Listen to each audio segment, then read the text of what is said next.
සෑම මනුස්සයෙක්ටම අවසානයක් තියෙනවා. ඒ අවසානයේ ගොඩක් මිනිස්සුන්ගේ අවසානයේ ටිකක් දුක්බර විදිහට තමයි අවසාන වෙන්නේ. ටිකක් අවාසනාවන්ත විදිහට තමයි අවසාන වෙන්නේ.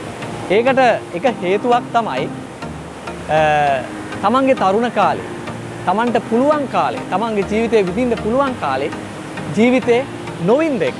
මොකද ගොඩක් මිනිස්සුන්ගේ අවසාන මොහොතේදී තමන්ගේ වටේ ඉන්න, තමන්ගේ ඉන්න අනාගත පරපුරට ඔවුන් වෛර කරන්න පටන් ගන්නවා. මොකද ඔවුන් තමන්ගේ ජීවිතය වෙනත් කෙනෙක් වෙනුවෙන් කැප කරලා තියෙන්නට පුළුවන්. ඉතින් අපේ අවසාන මොහොත කාටවත් වෛර නොකර අපිට යන්න පුළුවන් නම් ඒක ගොඩක් වටිනවා. ඉතින් ඒක හින්දා තමන්ට පුළුවන් කාලේ ජීවිතේ විඳින්න, තමන්ට පුළුවන් කාලේ ජීවිතේ රස විඳින්න, මේ සබහාදාම රස විඳින්න. ඉතින් එහෙම කරොත් අපිට පුළුවන් වේවි අපේ අවසානයේ හොඳ අවසානයක් දක්වා අරයන්. අපි අද යන්නේ පැලම්පිටියට එපටින් පිහිටි සීපෝත් ජනපදයේ බලා. ඉතින් මලල්ලා පොළ, ඊට පස්සේ අමනාවල, ඊට පස්සේ අපි ගත්තොත් එහෙම දොඹේ පොළ, ඒ වගේම බෙරන්නාව, පැලම්පිටිය කියන ටික පහු කරගෙන අපි යනවා සීපෝත් ජනපදයේ බලා. ඉතින් මේ සීපෝත් ජනපදය කියලා කියන්නේ ගොවි ජනපද ව්‍යාපාරත් එක්ක ආරම්භ කර ජනපදයක්. ඉතින් ඒක ඩී.එස්. සේනානායක මහත්තයා ආරම්භ කරා කියලා තමයි සඳහන් වෙන්නේ. ඒකත් එක්ක අපි ගත්තොත් එහෙම තව ජනපද කිහිපයක් ආරම්භ වෙනවා. ඉතින් මේ සීපෝත් ජනපදයේ බලා යන්නේ විශේෂිත දෙයක් ඔයාලට පෙන්නන්න. ඒක තමයි අද ලංකාවේ තියෙන වාහන ගමන් කරන්න පුළුවන් ලී පාලමක් තියෙනවා. ඉතින් ඒක පෙන්වන්න තමයි අද ඔයාව එක්ක යන්නේ. ඒ යන අතරතුරේ චුට්ටක් නතර වුණා. ඈතින් දියැලක් පේනවා. පොඩියට පේන නැත්තේ. නමුත් ලස්සන දියැලක් ටිකක් දුරින් තියෙන්නේ. අපි යන්නේ දැන් පැරණි ලී පාලම බලන්න.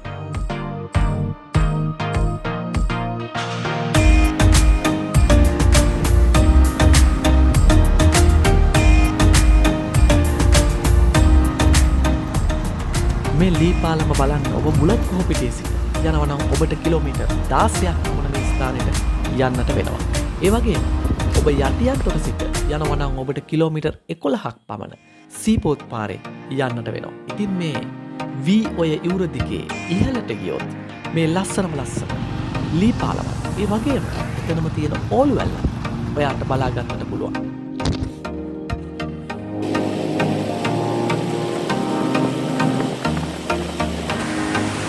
මලල් පොළ පසු කරගෙන අමනාවලට ඔයා ආවොත් ඔයාට පාරේ දකුණු පැත්තෙන්, ඔබ යන දකුණු පැත්තෙන් මේ ඕලු වැල්ල දැක ගන්න පුළුවන්. මේ තියෙන්නේ ඒ ඕලු වැල්ල ගාව තමයි අපි හොයාගෙන ආපු ලී පාලමක් තියෙන්නේ.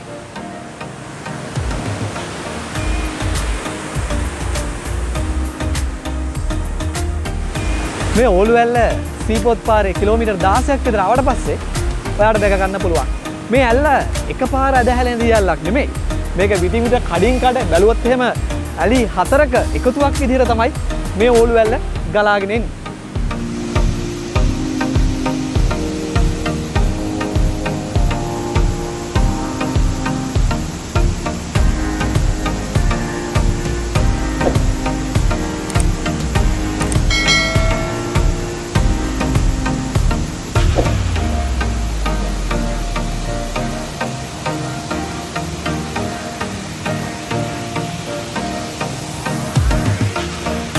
මේ ඕලු වැල්ල ආරම්භ වෙන්නේ අම්පාන කියන රක්ෂිතයෙන්. අම්පාන කියන රක්ෂිතයෙන් ආරම්භ වෙලා පල්ලට ගලාගෙන එනවා. ඒ ගලාගෙන ඇවිල්ලා මේ වතුරට එක මෙයා මුදා හරින්නේ පල්ලේ තියෙන වීයෝයට. වීයෝ හරහා ගිහිල්ලා කැලණි ගඟට එකතු වෙනවා මේ වතුර ටික.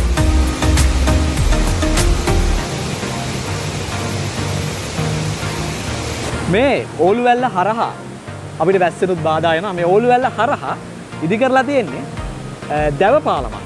මේ දැව පාලම මතින් තමයි වාහන ගමන් කරන්නේ. ඒක විශේෂිත කාරණයක්. යටත් විද සමයේදී සාමාන්‍යයෙන් ගත්තොත් එහෙම වතු භෝග නැත්නම් තේදලු ප්‍රහාණය කරන්න සඳහා තමයි මේ දැව පාලම නිර්මාණය කරලා තියෙන්නේ. අද වාහනත් මේකේ ගමන් කරනවා. මේ පාලමට තමා තිබෙන ලී නියමිත උසකින් හා පළලකින් යුක්ත වන බව බැලූ බැල්මට පෙනෙන්නට තිබෙන කාරණයක්. ඒ වගේම මේ කිසිදු ලීයක් ඇනයකින් හෝ වෙනත් දෙයකින් සවිකොට තිබුණු දක්නට නොලැබේ. වාහනයක් ගමන් කිරීමේදී එම ලී වලට සිතැඟි පරිදි එහා මෙහා වීමට ඉඩ හසර සලසා තිබෙනවා. හරියට ඕගන් එකක් මතින් වාහනයක් ගමන් කරනවා වගේ. ඒ වගේ දර්ශනයක් ඔබට දකින්නට පුළුවන් මේ ස්ථානයට આવොත්. හැබැයි මේකෙන් නම් එන්නේ ഘോഷාකාරී හඬක්.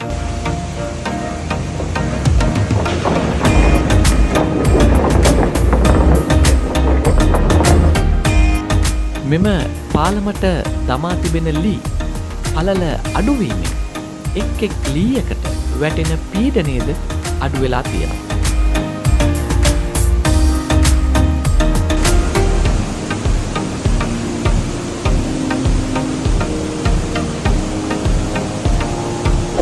එක් ලීයකින් පීඩනය නිදහස් වෙන තවත් ලීයකට, ඉන්පසුව තවත් ලීයකට ඉතා ශ්‍රමයෙන් ඒ පීඩනය මාරු වෙන මේ ලී යොදා තිබෙන බව දකින්නට පුළුවන්.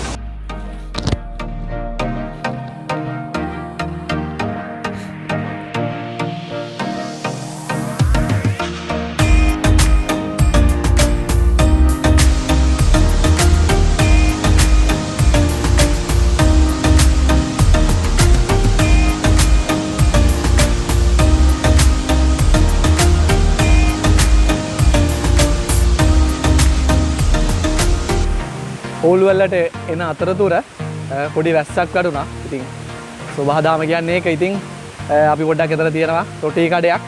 ඉතින් රොටියක් කන්න නතර වුණා. මෙතෙන් ඇවිල්ලා ඕලුවල්ල බලන්න එන කෙනෙක්ට පුළුවන්.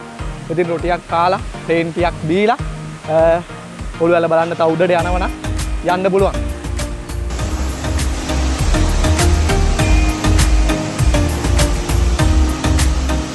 මේ පාලම මීටර් 18.5ක් දෙකයි. ඒ වගේම 5.8ක් කර පළල යුකින් යුක්ත වෙනවා. ඉතින් මේ දැව පාලම එහා පැත්තේ කොන්ක්‍රීට් පාලමක අත්තිවාරමකුත් දාලා තියෙනවා. දන්නේ නැහැ ඉතින් සමහරක් විට ඒක හැදුවට පස්සේ මේ පාලම ඉවත් කරන්න සැලසුම් කරලා තියෙනවද කියලා. නමුත් එහෙම ඉවත් කරනවා නම් මේකේ තියෙන සංචාරක ආකර්ෂණය ටිකක් අඩු වෙන්නට පුළුවන්. මොකද මේ පාලම විශේෂිත පාලමක්. මොකද ලංකාවේ වාහන ගමන් කරන්න පුළුවන් දැව පාලමක්. බස් එකක් වුණත් මේ පාලම උඩින් යන්න පුළුවන්. ඒ තරම් ශක්තිමත් විදිහට මේක හදලා තියෙනවා.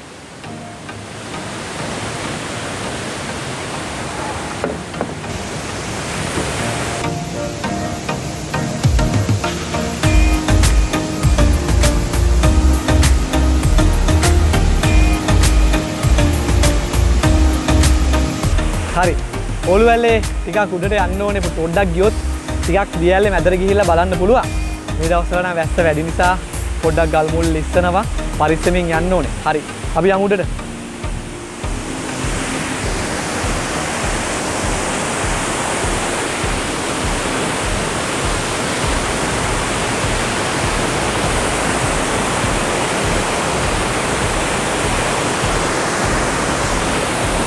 ඉතින් උඩට ආවා. ටිකක් උඩට ආවා. ආවට පස්සේ මේ වගේ බලා ගන්න පුළුවන්.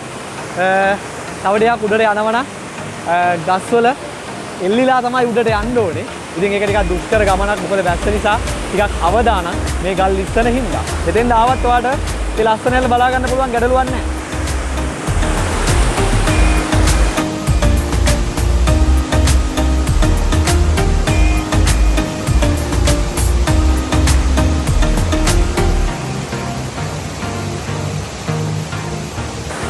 හරි. ඇල්ල ළඟටම ඇවිල්ලා බලන්න පුළුවන්. ළඟටම ඇවිල්ලා බලන්න පුළුවන් ඕලුවැල්ල. ඉතින් උඩට නගින්න ඕනේ. යනවා නම් මේ ගල් මුල් වල එල්ලිලා, ගස් වල එල්ලිලා උඩට යන්න වෙනවා. ඉතින් ඒක ටිකක් අවදානම් හින්දා අපි මෙතනින් අතර වුණා. ඒත් අවුලක් නැහැ. සුන්දරත්වය ඒ විදිහටම තියෙනවා. ළඟටම ඇවිල්ලා, දියැල්ලේ ආසන්නයටම ඇවිල්ලා මේකේ සුන්දරත්වය ඔයාට බලන්න පුළුවන්.